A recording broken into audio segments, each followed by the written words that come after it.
Apa yang kalian soroti di jumpa pers pertama Ralf Rangnick sebagai pelatih interim Man United? Banyak kan catatannya, tapi gue mau lihat yang awal-awal. Ketika dia mengatakan tim sebesar MU nggak bisa begini, kebobolan rata-rata 2. Udah gitu, kebobolan 2 harus nyetak lebih banyak gol, meskipun tim ini dihuni oleh pemain bertalenta. Dia bilang berpengalaman, sungguh bertalenta tim ini, tapi nggak bisa kan terus-terusan kebobolan 2 harus mencetak 3. Kebobolan 3 harus cetak gol 4 supaya bisa menang. Dan catatan yang penting juga kita soroti adalah katanya begini. Saya ingin, nih Rangnick yang ngomong, ingin meminimalisir atau mengurangi yang namanya faktor keberuntungan.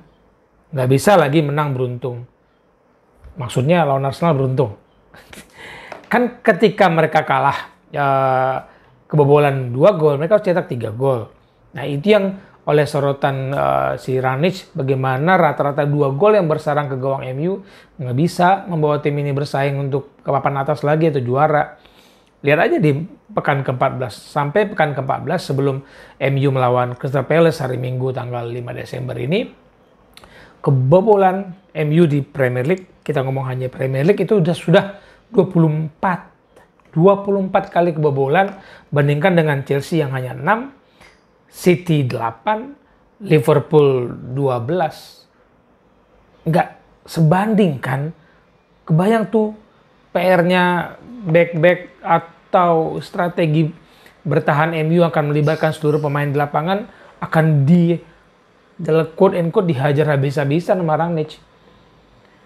Clean sheet musim ini hingga pekan 14. MU cuma berapa? 2 kali. Chelsea, Liverpool, City 8 kali clean sheet. MU cuma 2 kali. Kebobolan tadi 24. Chelsea cuma kebobolan 6 di Premier League. Thomas Tuchel Jerman. Rangnick Jerman.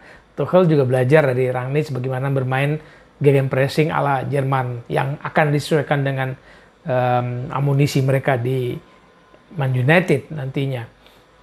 Nah, gua menunggu sih. Rangnick bilang dia nggak bisa dengan cepat mengubah kebiasaan permainan Man United. Dia baru datang, cuma berapa kali lah mereka latihan ya, mungkin sekali. Hari pertama dia perkenalan, jumpa pers, terus perkenalan dengan para pemain MU, dia mengenalkan dirinya, dia mengenalkan ini loh gaya sepak bola yang saya inginkan, saya harapkan bisa kalian pelajari, mainkan. Mungkin hari kedua dia baru mulai ikut latihan, ikut memimpin latihan pemain MU. Belum tentu yang habis pertandingan Arsenal itu kan harus ada recovery dulu. Nggak bisa latihan langsung dengan strategi seperti apa menghadapi pertandingan lawan Crystal Palace hari Minggu.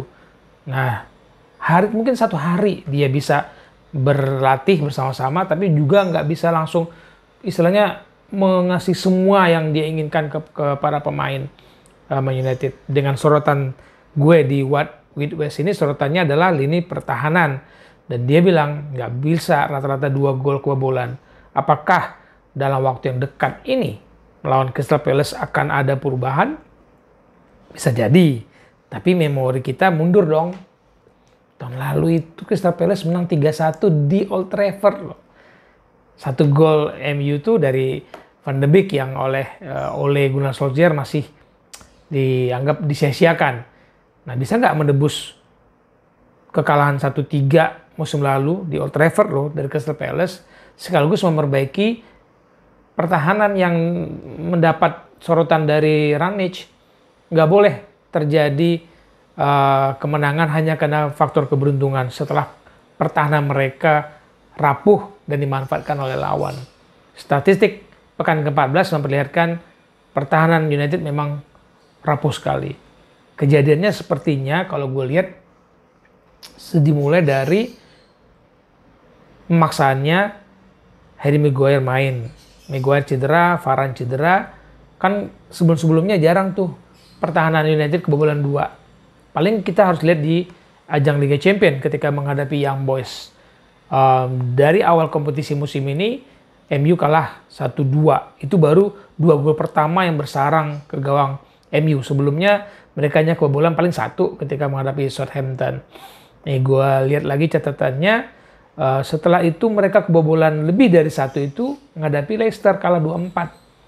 Setelah itu, setelah lawan Leicester kan rentetannya panjang tuh, yang Harry Maguire kena cerca, dihabisin sama netizen, sama fansnya anti MU gitu kan, dianggap kapten yang nggak pantas, atau Ole yang tidak punya empati kepada Eric Bailly atau siapalah yang bisa dimaksimalkan untuk bermain di belakang, nggak perlu memaksakan Harry Maguire dan Varane.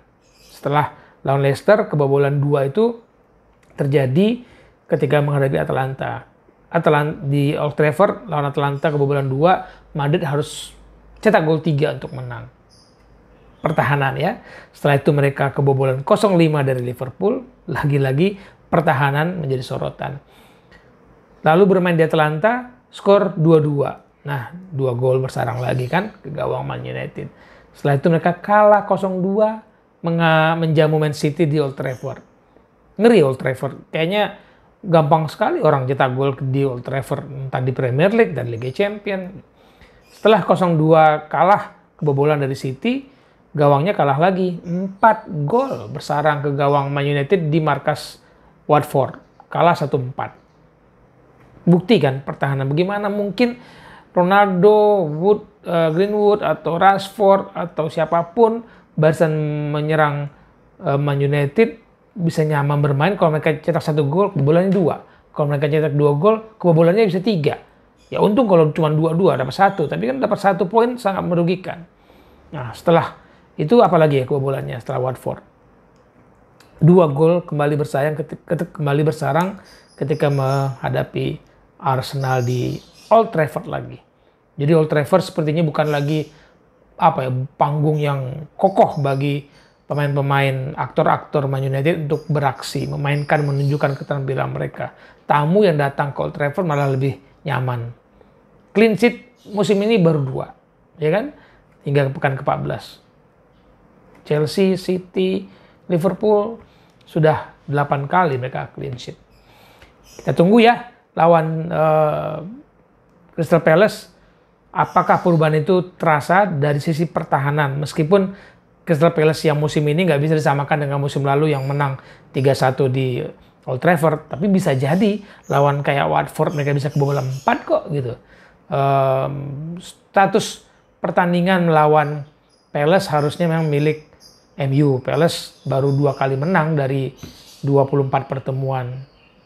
MU menang 17 kali.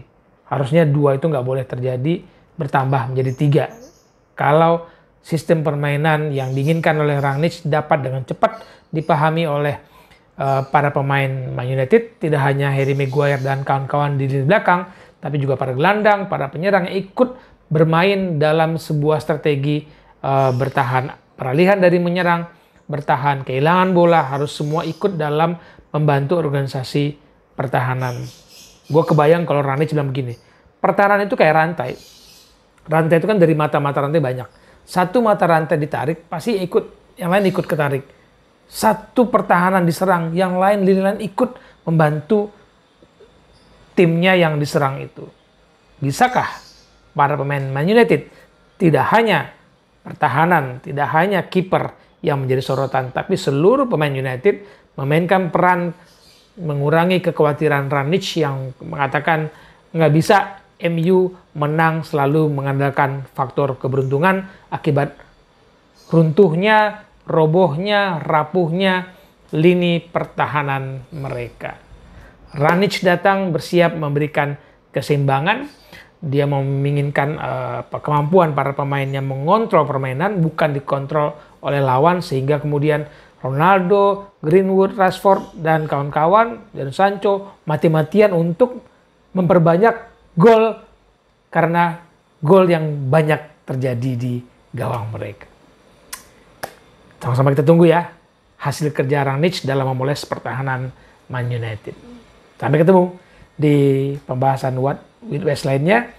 Jangan lupa kalau suka materi ini di like, di share, kasih tahu teman-teman, subscribe akunnya What with West. Salam bola untuk kebaikan.